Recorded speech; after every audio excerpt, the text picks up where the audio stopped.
Your soil is either compounding wealth every single season or, silently losing life while plants struggle on the surface.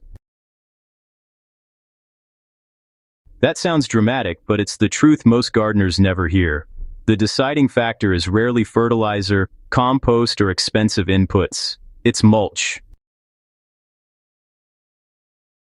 Not the decorative kind, the biological kind.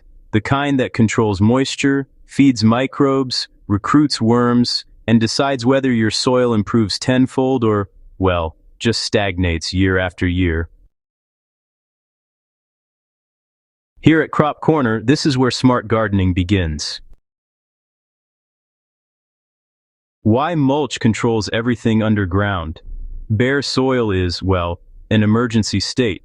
The moment soil is exposed, moisture just evaporates, microbial populations crash, nutrients oxidize, and weeds rush in to occupy that empty space. Covered soil behaves completely differently. Temperature stabilizes, water stays put, roots grow deeper, and biology, really switches on. But here's where most gardeners miss the mark. Different mulches feed different organisms. Some wake bacteria, others fuel fungi, some do both. And, well, speed matters. If your goal is faster soil building, higher yields, and less effort every season, you need to understand how leaves, straw, and wood chips actually behave once they hit the ground. So, let's talk about straw and why it jumpstarts soil real fast.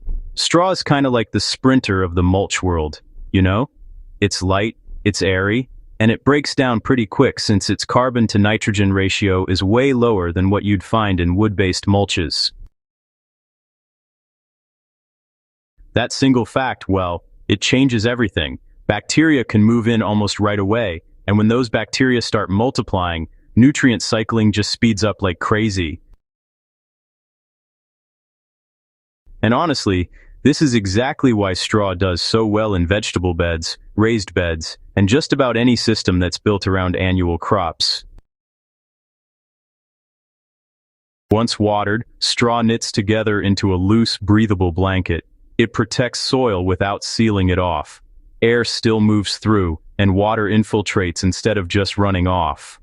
Evaporation slows down dramatically, soil warms up faster in the spring, stays cooler during those heat waves, and remains workable longer into the growing season.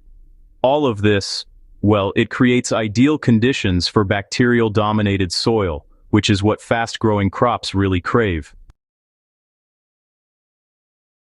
Depth matters more than most folks realize.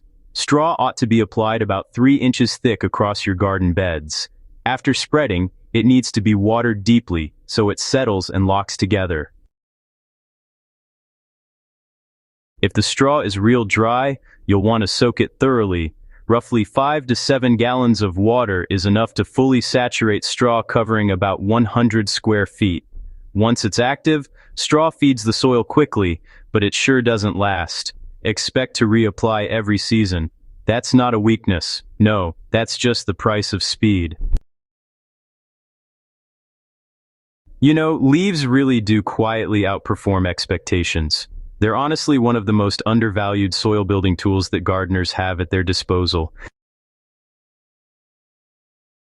Leaves, well, they fall for free, but they do something that honestly, not many mulches can do. They feed both bacteria and fungi, which is pretty darn special. That balance, right there, is the secret behind how forest soil just kind of builds itself up without any help from folks like us. Leaves decompose at a moderate pace, faster than wood chips, but a bit slower than straw, so you get steady improvement in your soil without having to constantly fuss over it. Used incorrectly, leaves can cause problems. Whole dry leaves tend to blow away or mat together and, repel water. The fix is simple and effective. Just lightly shred them or soak them thoroughly before application. Shredding increases surface area, which, really accelerates decomposition. Wetting helps them collapse and stay in place. Apply leaves about 3 inches deep, then water until fully saturated. For a 100 square foot area, roughly 5 gallons of water is enough to settle them properly. Once in place, something powerful happens. Worms arrive quickly. They pull leaf fragments down into the soil, building structure from the top down. So, this is how soil depth increases naturally, just over time as organic matter builds up and breaks down. Leaves are ideal for garden beds around perennials, and even under fruit trees when you layer them generously. Unlike wood chips, they don't cause nitrogen issues when they're used properly. Instead, they actually convert into stable humus that improves aggregation, water retention, and nutrient storage. If your goal is reliable, low-effort soil improvement season after season, well, leaves are honestly one of the smartest choices you can make. Wood chips and, well, the long game of soil building. Wood chips don't rush, they invest. Since they're extremely high in carbon, they decompose slowly and mainly feed fungi rather than bacteria. This, makes them perfect for perennial systems where long-term stability matters a whole lot more than rapid turnover. Trees, shrubs, berries, and perennial herbs really thrive in fungal-dominated soil. The single most important rule with wood chips is actually pretty simple. Never mix them into the soil. Always keep them on the surface. When used this way, they don't steal nitrogen from plants. Instead, they create a fungal network that transports nutrients, improves drought tolerance, and over time, builds deep soil structure.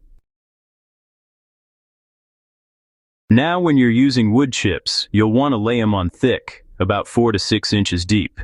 That kind of depth really helps keep weeds down, keeps the soil temperature from swinging too much, and gives you a good long-lasting layer of protection. If your chips are dry, go ahead and soak them before you use them. You'll need somewhere between 8 and 10 gallons of water to really wet down enough chips to cover 100 square feet. Once they're good and hydrated, those chips turn into living infrastructure, not just decoration. Wood chips really shine around fruit trees, berry bushes, perennial beds, and even along pathways. They don't build up surface soil all that fast, but they sure do build it deep and steady over time. This is the kind of mulch that keeps paying you back for years down the road. So, which mulch actually builds soil the fastest? Well, if you're just looking at speed, straw takes the lead early on. It gets bacteria going real quick and gives soil life a jumpstart, especially in annual gardens. Leaves aren't far behind. They offer a steady, balanced improvement that really adds up as time goes by. Now wood chips. They're the slowest to break down on the surface, but for perennial landscapes, they're the most powerful long-term choice you can make. The real secret isn't just picking one type of mulch. It's about placing each mulch where it truly belongs. Fast soil building really happens when the mulch matches the plant type and the soil biology. Annual crops, well, they thrive on good old bacterial energy, but perennials, they demand a bit more fungal support. The most balanced gardens, honestly, use both. Here's how to layer mulch for, explosive results. First, start by watering the soil deeply.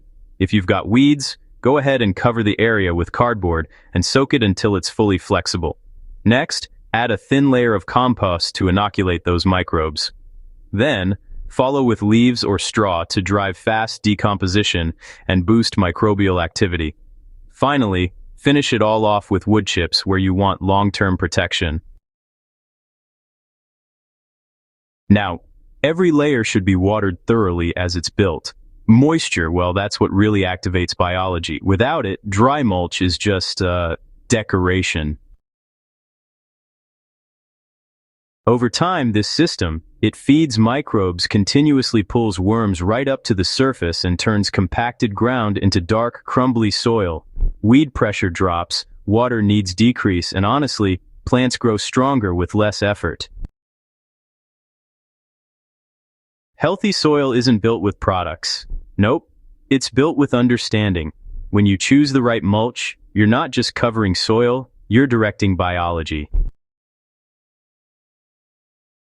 So you're deciding which organisms dominate, and well, that decision echoes for years.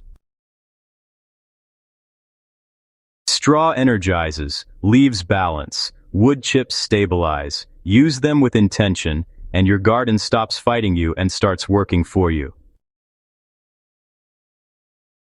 If this helped you see mulch differently, make sure you subscribe to Crop Corner for more deep, practical gardening knowledge. And hey, share this with someone who's still leaving their soil bare. Remember, the fastest way to grow better crops is to grow better soil first.